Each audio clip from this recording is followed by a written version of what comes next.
Commissioner's talk is the third webinar in the Development Matters series hosted by the Institute and supported by Irish Aid, the Irish Government's Development Cooperation Programme. We're delighted to have Commissioner Urpilainen with us today. She'll speak for about 10 minutes, first of all, on the subject of harnessing inclusive multilateralism for international development. And she will then have a few minutes in which she can take questions from the audience. We're delighted to be joined also by the Director General of Irish Aid, Jutta Urpilainen, who will deliver some remarks following the Commissioner's address. And the Commissioner's Deputy Chef de Cabinet, Sandra Bartelt, has also kindly agreed to answer questions when the Commissioner needs to leave us. Jutta Urpilainen will also be available. Some housekeeping points. The Commissioner's presentation and the subsequent Q&A are all on the record. You're free to pose questions using the Q&A function at the bottom of your screens whenever they occur to you during the event, and we'll do our best to get to them. We welcome also those who are participating via YouTube, and you're invited also to join the discussion on Twitter using the handle @IIEA and the hashtag #IIEA30. I should mention that the Institute is currently celebrating its 30th anniversary. Let me turn now to Commissioner Urpilainen. Her role involves, as you know, providing managerial oversight and strategic direction for the European Union's vast programme of activity in support of international cooperation and sustainable development. Ms. Urpilainen served as a member of the Finnish Parliament from 2013 to 19. She was the first woman to lead Finland's Social Democratic Party. From 2011 to 2014, she served as Finland's Deputy Prime Minister and Finance Minister, and we are honoured and delighted, Commissioner, that you're with us today. You have the floor. Thank you very much. And first of all, thank you for the invitation to speak at today's webinar, and congratulations for the Institute's anniversary, 30th anniversary. The topic of today's discussion is actually very timely. Today's reality sees a post-war multilateral system under pressure. Unilateralism is on the rise. And after the false end of history, we are back to more competitive international environment. We are back to power politics, but also competition between societal models. At the same time, actually, we face a growing number of global challenges that cannot be addressed by any country alone. Climate, environmental and biodiversity crisis, widening inequality, under-regulated migration, erosion of democracy, and now a global pandemic which has caused huge societal and economic damage. Concerted international action is no longer an option, but a necessity. Yet this is more difficult to secure than unilateralism.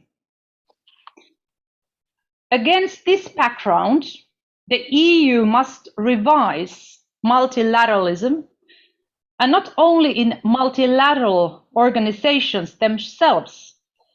We need to pursue our ambitions throughout our international partnerships. So, dear friends, what does this mean? Firstly, the multilateral system and the EU's place in it. Europe believes multilateralism to be the most effective means to regulate international relations, protect the most vulnerable, and promote open societies that leave no one behind. So in other words, to build a sustainable future from which all can benefit. It's in our DNA.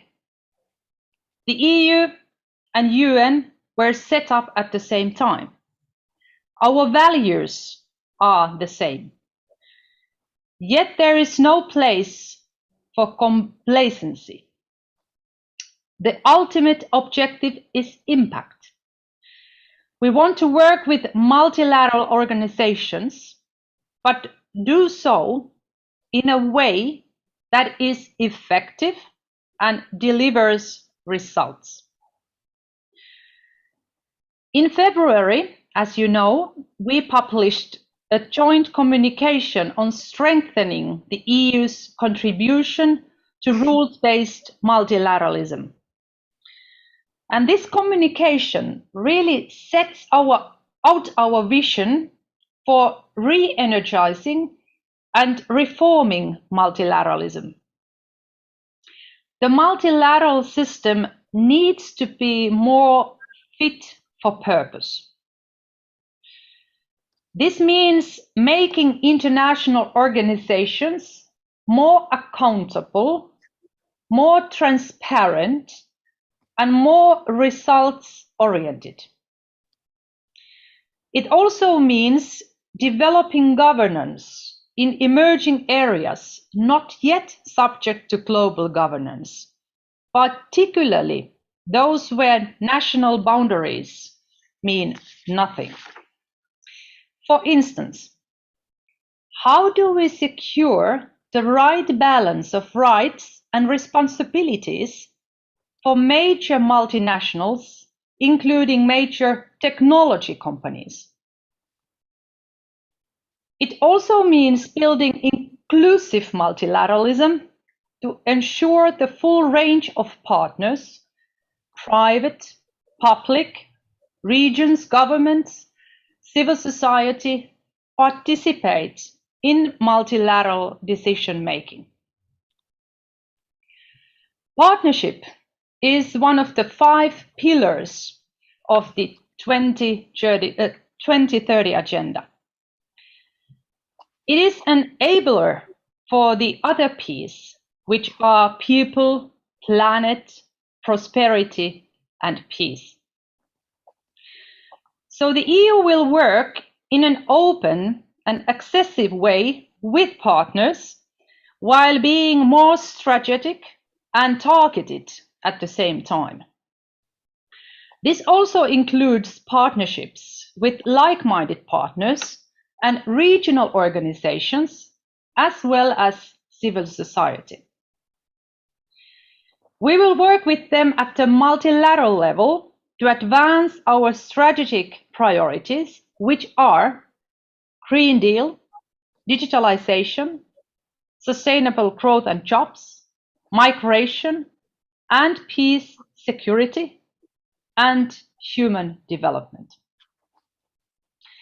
The COVID crisis has shown the value of multilateral action to address shared challenges. So working with multilateral partners, there is an opportunity for real impact, an opportunity to shape global responses to 21st century challenges. So dear friends, this brings me to my second point.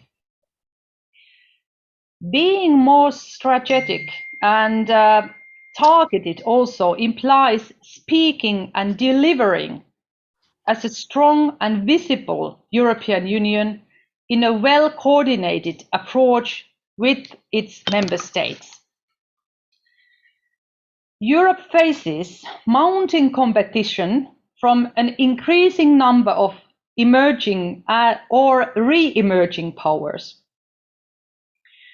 And in this more contested world, we can no longer afford the luxury of fragmentation and duplication. In early spring 2020, so 1 year ago, all major European development actors decided to come together to help partner countries deal with the shock of the pandemic. And this new way of working in a Team Europe approach combines resources, expertise, and networks of the EU, but also from the member states, their implementing agencies, and European development finance institutions. So this innovation arose in a grave moment of crisis where scale, coordination, and focus were necessary for maximum impact. And I'm very delighted to tell you that we are now using the current EU programming of our funds for the period up to 2027 to develop Team Europe initiatives.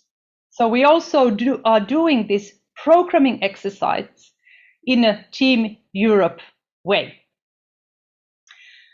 These Team Europe initiatives, they will focus on coordinated actions to bring strategic transformation in areas related to key EU priorities: the Green Deal, human development, digital, growth and jobs, good governance, and migration. So, ladies and gentlemen, securing a multilateral system that is fit for tackling the challenges we face is far from easy. But the crisis has brought home the absolute need for us to work together and not selfishly. And the Team Europe approach, with its wealth of skills, experience, and partnerships, offers real hope for positive change.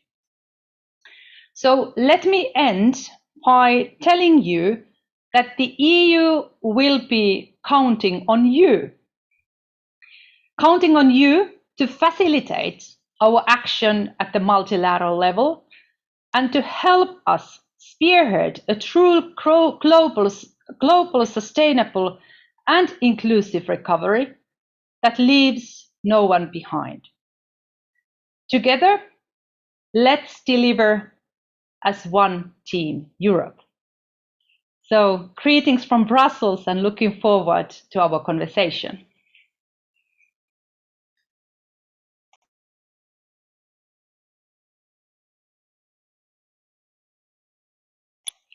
David, I don't hear you now. I was thanking you, Commissioner, for that terrific tour de force on the challenges facing the EU. And I'd now like to ask Roy de Burca to pick up the gauntlet, as it were, to take up the challenge that the Commissioner has put out. What are we doing, Rory, from the Irish perspective to respond to this challenge? Yeah, thanks, David, and Kiitos, Commissioner. Thank you. Really useful and I think interesting remarks there. And what are we doing? Well, I think in the first instance, we've moved to be net contributors. So the amount of money that Ireland is putting into the shared pot has gone up. It's more than doubled in quantum over the last decade, and it's gone from about 16% of our ODA in 2013 to 25% of our ODA today. And I think that means we have to play a better game. We have to ask better questions, and we have to become a much more active member of Team Europe, which has been a fantastic innovation and one which we've embraced. And I think from a smaller member state perspective, Team Europe allows us the possibility of contributing to a greater whole, but also maybe being catalytic, I would hope, in trying to encourage the member states and to work in a more communitarian way in country with the institutions. And I think we need to do better. And I think we're at the beginning of a journey where we try and maximize the highest common factor of our collective actions. And I really would be interested in hearing from you, Commissioner, how you would see us, a member state of Ireland's size, try to do better in terms of Team Europe. and that partnership approach that you mentioned, that is at the heart of the 2030 agenda that David with Kenya helped us achieve. And you know, the symbolism of the renaming of your of your role to Commissioner for International Partnership is really important. And I think we have to work with you to put life into that, to breathe into it, and to help you take it forward. And I think we're really interested to hear how you see that, you know, we can use our voice in New York, in Geneva, elsewhere, married with our actions on the ground to try and maximize you know, that sense of working together to making that rules-based system be as effective as we want as a member state. That's at the heart of our development cooperation policy, but it's at the heart of our foreign policy more generally. There's an Irish phrase, you know, we live in the shadow of others, and I think that's the multilateral system is the umbrella that smaller countries take shelter under, and I think that's the truth, not just for us within Europe, but more broadly. So really interested to hear your comments as to how we could, you know, help us on this journey. Thank you. Thanks, Rory. Commissioner, would you like to come back in on some of those points Rory raised? Yes, thank you very much. And yeah, I have a couple of points I would like to make, also relating to your comments. And the first one is that I think it's we have, as I told you, we do this programming exercise now a bit differently, because we have really at the country level to be able to define these Team Europe initiatives through our EU delegation, together with the member states, but also with the financial institutions like European Investment Bank. And we have defined approximately 150 Team Europe initiatives around the world. And what Ireland could do is definitely to be part of these initiatives. So I really hope that you could contribute and participate in these different initiatives, especially in Africa, but also elsewhere. And I think there are several policy areas where you have experience and also competence to provide us and to be part of this joint journey and joint approach at the country level. So I can't remember now by heart that, you know, how many initiatives you are already planning to participate, but I think there are, you know, always room for improvement. So of course, you know, this is the one message I wanted to pass. The second, relating to multilateral organization, you know, that what we could do more in order to work as a Team Europe in different international organizations. I think this is very, very important question. And I want to give you one example. For instance, education. Under the previous MFF, we funded around 7% of our external funding or financing to education. So 7% went to education. Now, because of the COVID-19, I wanted to increase funding to education to be at least 10%. If we look at the global architecture, aid architecture of education, there are several players.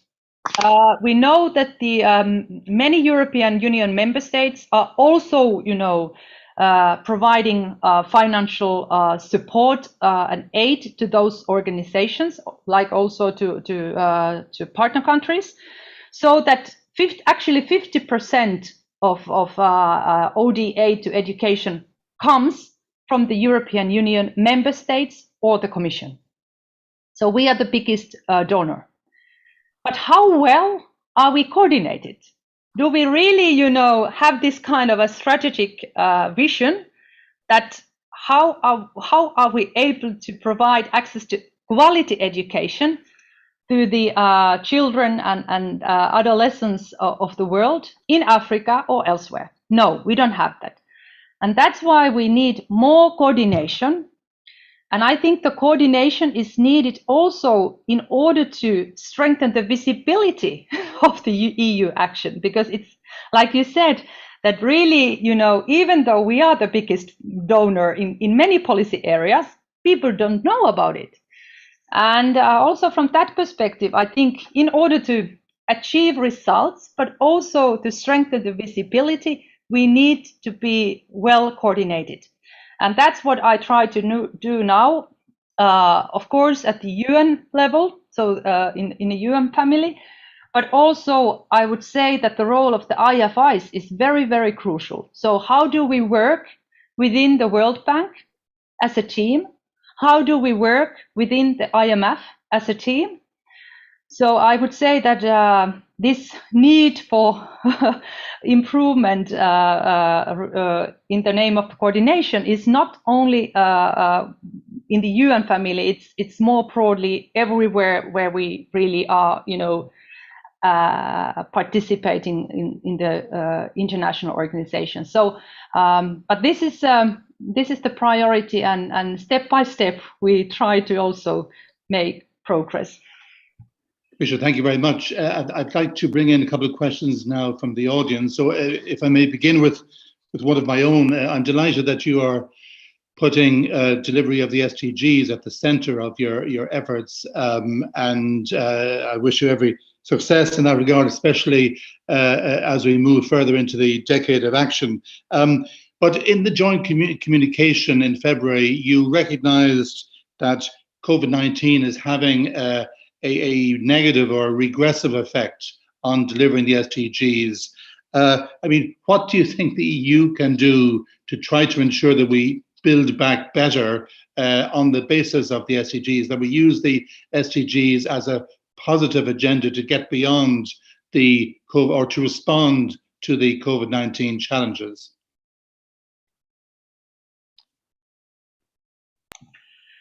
Thank you, and this topic is actually very close to my heart, because being a commissioner for international partnerships, I really see that SDGs and Agenda 2030 is a kind of framework for our activities and cooperation. And definitely, COVID-19 has had a negative impact. We know that. And that's why actually we proposed, so as a commission, we proposed the Global Recovery Initiative last year, where the idea was to combine debt relief, debt restructuring, but also investments, both private and public investments to SDGs. Because, of course, as a politician, I always need to be honest, and I want to do that, and I want to be. We are not able to achieve sustainable development goals by the year 2030 without a very strong engagement with the private sector. We know that the challenges are so huge, and they are now even bigger than they were before the COVID-19.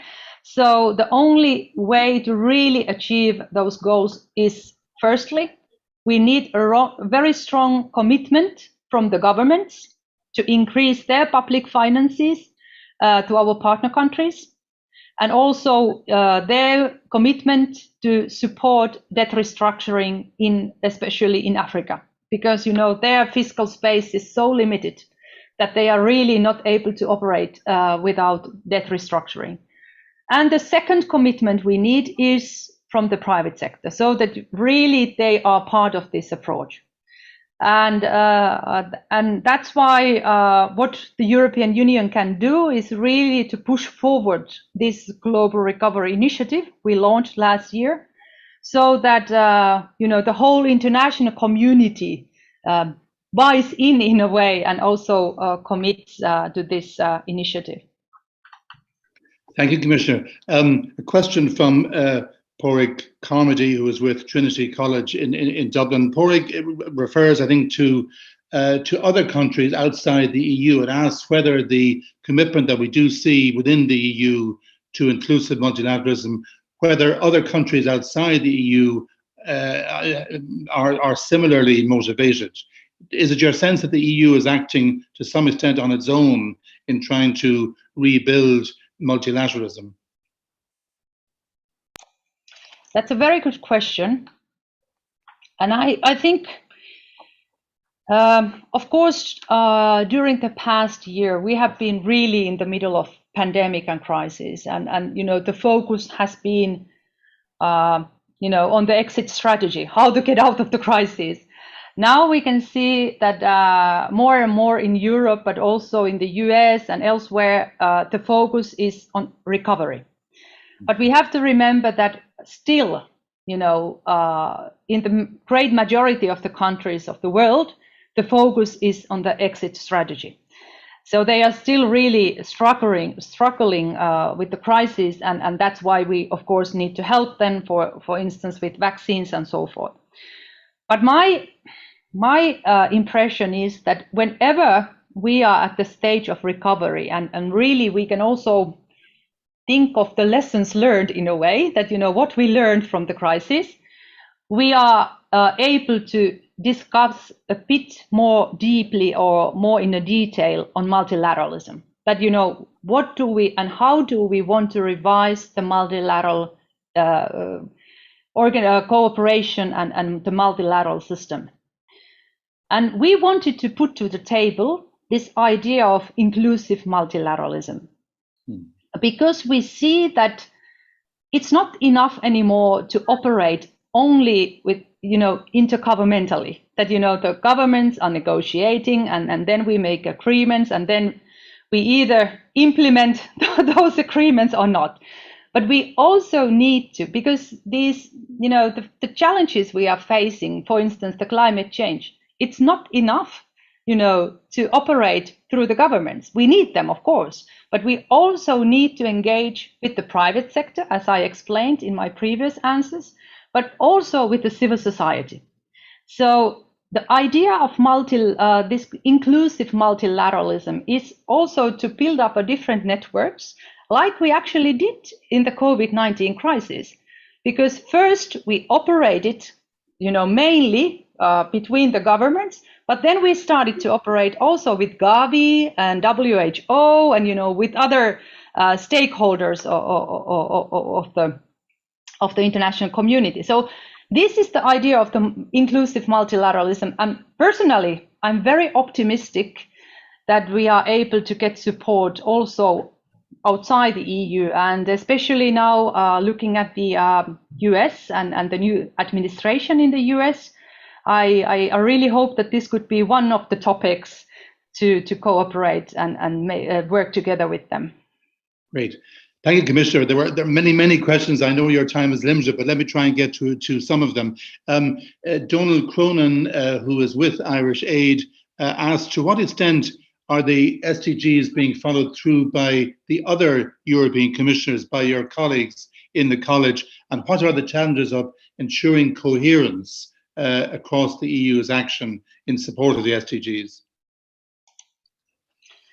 Yes, actually, this is, of course, I'm a new commissioner, so I don't know what was the tradition in the previous colleges or commissions, but I can tell you that we really try to work in a holistic and comprehensive way within the Commission. So, of course, we know that now, you know, for instance, SDGs are part of this semester, European semester procedure, and Paolo Gentiloni, as a commissioner for economics, is responsible for that. But, you know, also with other DGs and commissioners, we try to work as a team. And of course, this programming exercise I was referring to also earlier, this gives us an opportunity also to look in a holistic way, you know, the Green Deal, digitalization, human development, all those policy priorities, which are in a way part of the sustainable development goals, but also they are priorities for the current Commission. And we do this programming exercise together with the different DGs within the Commission.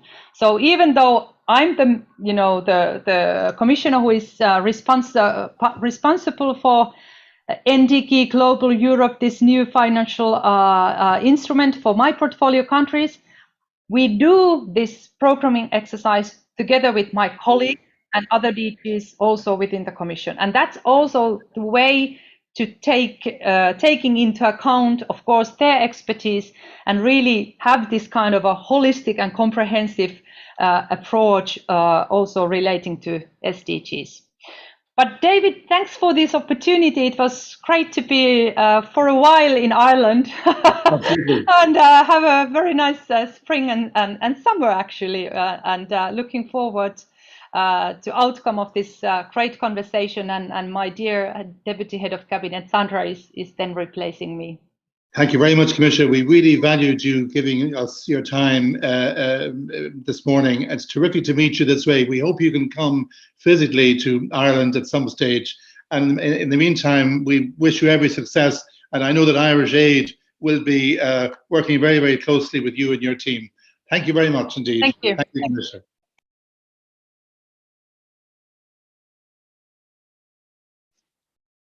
Okay. So Sandra, can I welcome you to continue the conversation on behalf of the Commissioner? Let me ask another couple of questions which have been coming in. Sandra, do you think that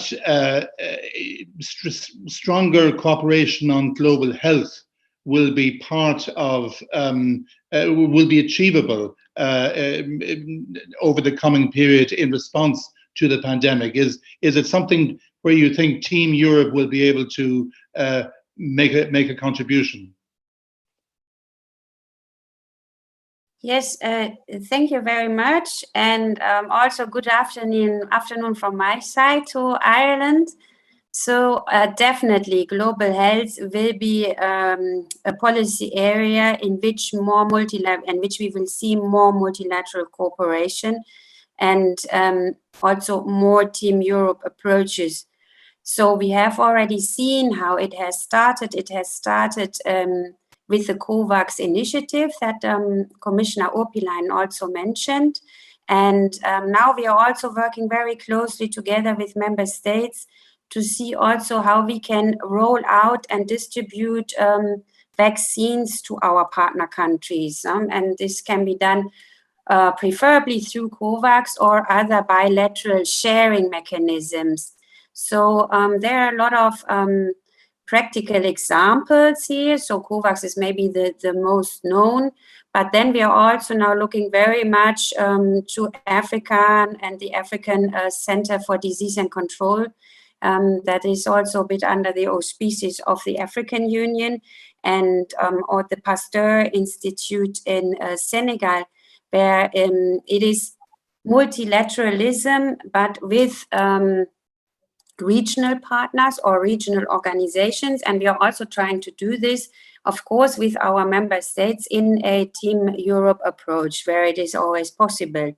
On the other hand, you can see that, for instance, now in Geneva, they are negotiating or they are looking at the possibilities to negotiate this new international pandemic treaty. And this is, of course,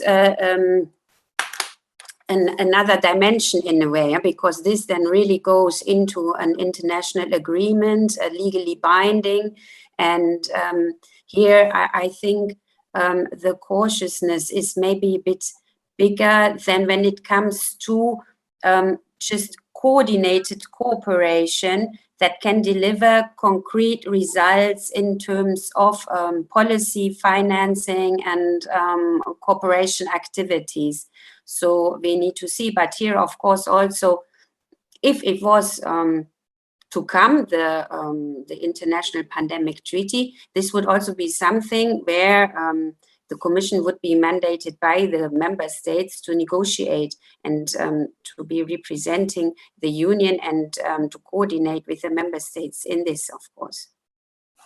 Thank you very much, Sandra. Just still on Team Europe, a question from Ashfaq Qureshi, who asks whether South Asian countries will feature on the agenda for Team Europe? Yes, definitely. What we are looking at in the programming exercise, so we are trying to have maximum two Team Europe initiatives per partner country, not more, because we want to ensure that the Team Europe initiatives, that they are consistent and coherent with our programming priorities. And normally we only have 3 priority sectors that is coordinated and based on the partner countries' poverty strategy. And so we do not want to lose focus here. And we want the Team Europe initiatives also to fit into these priorities. And this is why we are saying maximum 2 Team Europe initiatives per country. But so far, what we have seen, I mean, now it is still work in progress, but what we have seen is that we have really 1 or 2 Team Europe initiatives in relation to each country. Thanks, Andrea. Coming back to the issue of more effective multilateralism, what can the EU do to strengthen or to improve its own representation in the IFIs and to speak with one voice there, given the various challenges posed by the treaties and the status of the EU there? Yes, this is also an area that is addressed in the multilateralism communication. And you might have, there are also currently council conclusions actually in preparation of the UNGA this year, that is also dealing with multilateralism. And here, first of all, it is the coordination through the boards. So with the European board members in in the World Bank and in the IMF. So, and we are already having this we are inviting them once a year to Brussels. And now last year was virtually, and then we are trying to coordinate and we try to talk about our priorities and objectives in working with the IFIs. That's one thing, but the other thing is then, of course, to speak with one voice and to be also able to represent the EU and its member states at the multilateral level. And here, you know, of course, that at the UN, for instance, here, sometimes we were not able to speak because we require this common accord or unanimity, which is nowhere really stated in the treaties for these kind of statements, but it is a practice. And here from the Commission side, we are actively promoting the qualified majority approach so that we are not really weakening our representation in international bodies and that we are able to speak on behalf of the EU and its member states with one voice. So to also be a truly geopolitical actor there. Yes, yeah. There were various questions on Team Europe, Sandra. One of them asked really whether the Team Europe approach can lead to better outcomes on migration, given the lack of solidarity in relation to EU migration policy among member states. Yes, so this is of course a very important policy area that we will have to address. So under the new funding instrument that the Commissioner also mentioned, NDICI Global Europe, we have a spending target of 10% for migration. And here I think also that the expectations from member states are going to be very high because so far under the last MFF, we always had the European Union trust funds on, for instance, the emergency trust fund in Africa. And they foresee possibilities where member states are very closely involved in the different projects through the operational boards of these trust funds. But they will now be discontinued because now we have the new MFF, we have sufficient funding, and we should be able to roll this out. However, we have committed to also address migration at the regional level, to be able to top up, for instance, national programs when it is necessary. And here we have also seen already a couple of interesting Team Europe initiatives on migration. For instance, Spain, for Western Africa, they are thinking about a regional Team Europe initiative there that we're looking in with them. Great. Let me turn, Sandra, to EU-Africa relations. I mean, how can we use the closer cooperation between the EU and the AU to strengthen multilateralism within Africa or on the issues facing African states? This is, I should say, something of great importance to Ireland. And when you have spoken, I might just ask Rory de Burke to come in on that from the Irish perspective. But how do you see the EU-AU dialogue as a way of achieving more effective multilateralism? Yes, this will also be definitely an important actor, in particular now in the run-up to the AU-EU summit that we are likely, or that we're going to have probably under the French presidency then. And here you already see emerging events and high-level conferences like, you know, the financing for Africa on the 18th of May in Paris. And so here we really see that the cooperation is accelerating, and the African Union will be a very important actor in this, absolutely. So, and how this is going to be done in concrete, I guess that when we're coming a bit closer to it, that there will be also a roadmap towards the summit, that we have such a roadmap, we will be presented with such a roadmap, and where then the different member states, commission will have their respective roles therein.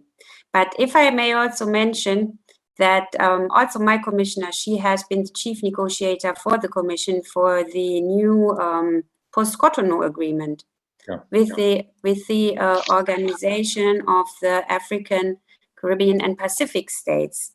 And here we managed to close the negotiations. We initiated the agreement, and as compared to the previous agreement, there is also language on international cooperation, and that we really also want to mobilize this group of states in order to foster international cooperation and to coordinate our positions in view of forthcoming big international conferences, so such as the COPs conferences this year. And indeed, I suppose the Food Security Summit, that will be another one coming up in September. Yeah. Rory, could I ask you to intervene on any of those points? Yeah, and thanks, David. I mean, and thanks, Sandra. I mean, I think specifically on the EU-AU summit, I mean, I think this is a really important structure that we have to engage with, and I think it's one of those classic foreign policy dilemmas where I think we can all see the importance of an EU-AU dialogue that's really rich and functional, but I also think that try and bridge two different structures. And I think sometimes there's a challenge to us, you know, we're not the same. The EU structure is much more integrated than the AU structures. And I think sometimes we miss the politics in it. And I think that's a challenge to us as we move forward, because the real issues that are on our shared agenda, Europe and Africa, you know, ultimately have a lot of politics in them, whether it's migration, whether it's climate, whether it's food, whether it's development. But we know that we have to have, you know, the defining relationship for Europe in this century will probably be with Africa as it becomes, you know, the biggest continent in the world by population over the next 40, 50 years. So it's really strategic. And I think that brings us back to the Team Europe point, you know, and Team Europe, I mean, I think there's the projects that the Commissioner mentioned, and, you know, we're currently planning on a deep engagement in about 20. But I think it's also about a state of mind. I think it's more than just coming together to work on projects. I think it is about how we work politically in a very engaged way as member states, as 27 plus the institutions, or in smaller groups, and then feed it back up. And there are going to be real challenges to us in that, because the tensions between member states will play out. For example, in the discussion on coordination in the IFIs, that what's good for us collectively, brokering that as we all navigate our national positions is going to be a challenge. And I think this is where it's really good to see the Commission take leadership and pushing a Team Europe approach. I do think we're at the beginning, and I think in that effective multilateralism that we've been talking about today, and that sense of a world that's becoming more challenging, the tectonic plates of global power are shifting. We are going to have to come up with new and smarter ways of working together. That's intensely political, intensely practical, and much better coordinated over the decade to 2030. And I do think, we're at the beginning of that at the moment. And I think there's a journey to go, but it's a good beginning. And I think we can take a lot of hope from that. So that's just a reflection that I have from the conversation so far. With that, David, back to you. Thank you, Uri. Another question here, Sandra. It relates to the challenge of getting bigger financial flows for the least developed countries and fragile states. Currently, only about 6% of development finance, which is mobilized, goes to the LDCs. What can we do, for example, in building on the NDICI regulation in the MFF? What can we do to increase the flows available for LDCs? Mm-hmm. Yes, so here, I don't have now the full figure, but it is also in the objectives of the NDICI that they should be treated with a priority. So that those should be looked at financially with priority. And if you see the financial allocations in the ICI, this somehow also matches with these objectives, because we have most of the LDCs in sub-Saharan Africa, and this is where most of our funding is going. So here we have 29 billion, and here we have most of the LDCs. So already by definition, we have this amount of funding that needs to be dispatched among the sub-Saharan African countries. Thank you very much, Sandra.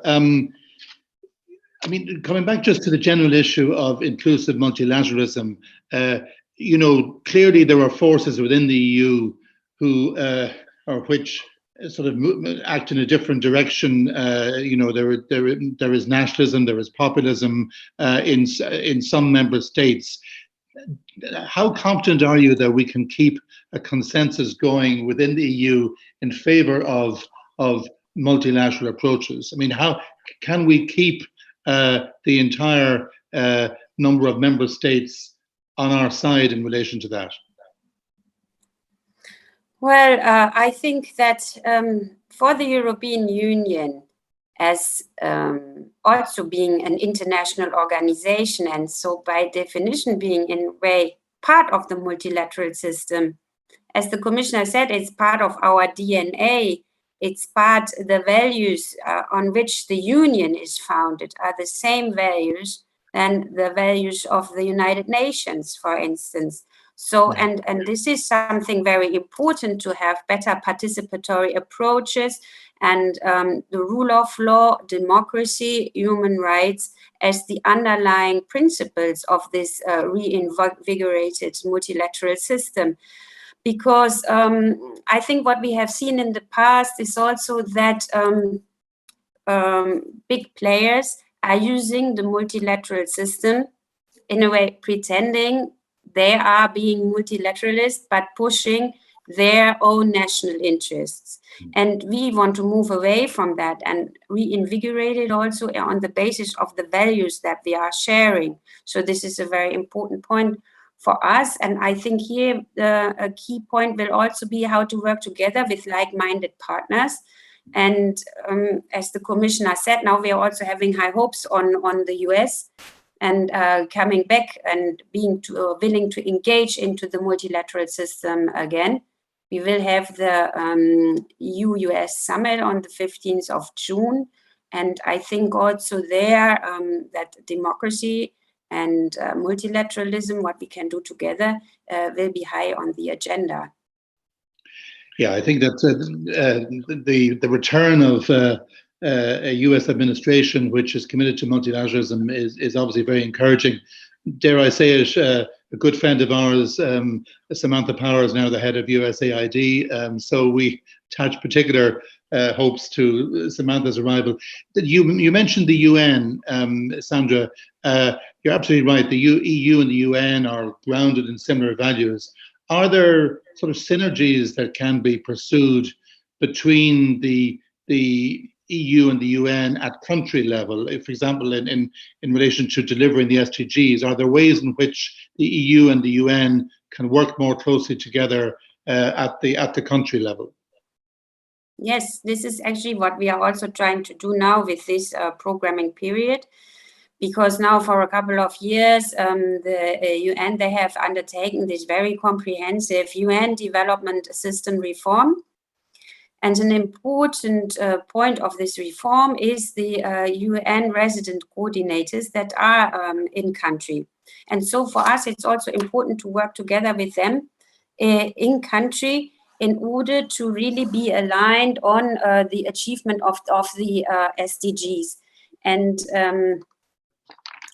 we are also working in using the same frameworks in a way to see a bit what each donor is doing and how we can be complementing each other. So this is for us an important element, and even more so since with the NDICI we are following this principle of geographization. So we have most of the funds that have been shifted to actually the national levels and the regional level, so that the cooperation with the UN for us will be very important at the country level. Thank you very much, Sandra. We're coming towards the end of this conversation. There are many issues that one could take up. For example, the whole area of climate, multilateralism, what the EU can do to ensure a really strong impact at COPs. But the Commissioner has touched on that a little bit.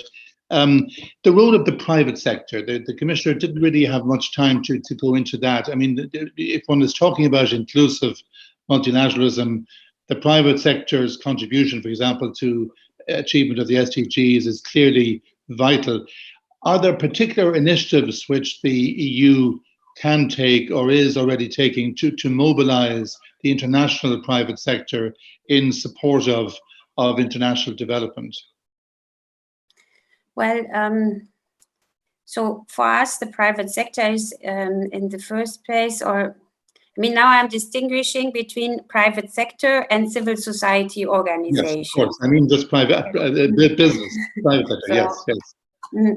But because we're also doing a lot with civil society organizations, and to create more space for civil society, shrinking space. And here we are also thinking about having partnerships through our funding with civil society organizations. Now with private sector, I would see the private sector first and foremost in the context of our EFSD Plus, the financial arm of the NDICI. And because here they can be among the eligible counterparts. And of course, when we are, for instance, concluding the contracts with the big IFIs or European financial institutions, then this is cascading down, and the private sector is a very important element in there. And for us, what is important is to foster and mobilize investment also by mobilizing the private sector here. So, and this will be an important point.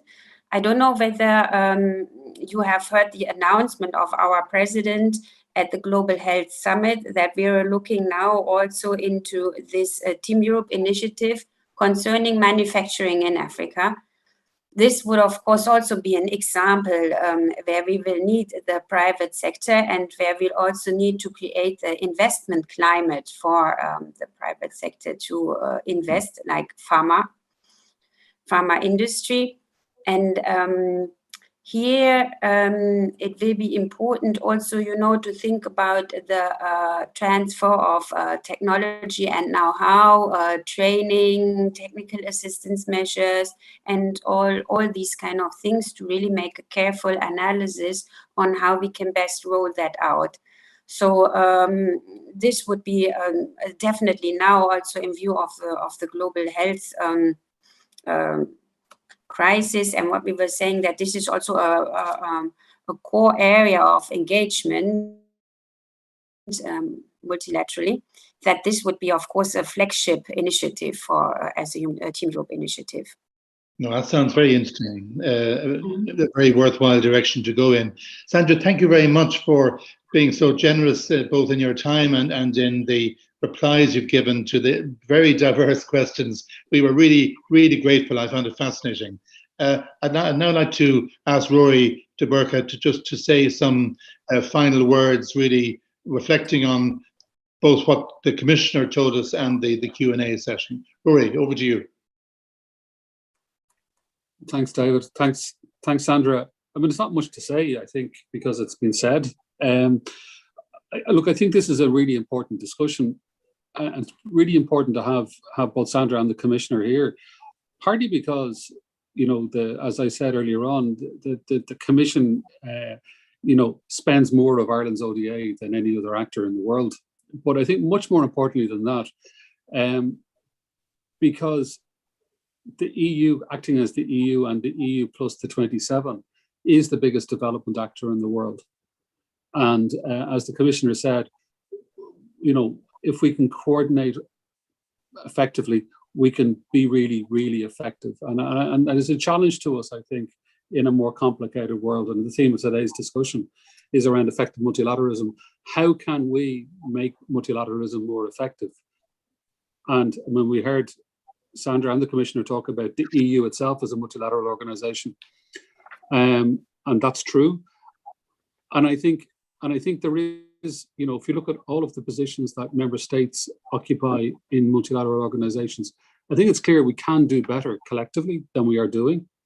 And today's discussion, I think, is a reminder to us in Ireland that we need to think about how we coordinate more effectively and better to maximize the return on our own investment, but also to maximize, you know, our influence and our kind of collective safety and so I think, you know, just like Team Europe is, I think at a beginning, I think this conversation is going to be one we're going to have to return to, and I think today was a really, really useful introduction to a theme that we'll have to take forward again. So with that, David, I'll hand it back to you. Thank you very much, Rory.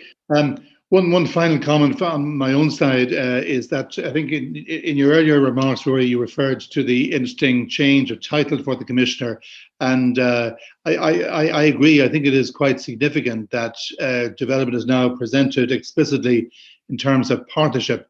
The Commissioner herself referred to the fact that partnership is one of the 5 Ps in the 2030 agenda, and as I would say modestly, I had some role in drafting those 5 Ps, but we were consciously trying to provide for partnership as the concept which will underlie implementation of the SDGs, partnership between all countries, but also within individual societies, between government, the private sector, civil society, academia, and indeed international organizations like the European Union. So I'm glad that the Commissioner's title has altered in that sense, and it sends a very important signal. I know that partnership has been a central theme for Irish Aid for many years. So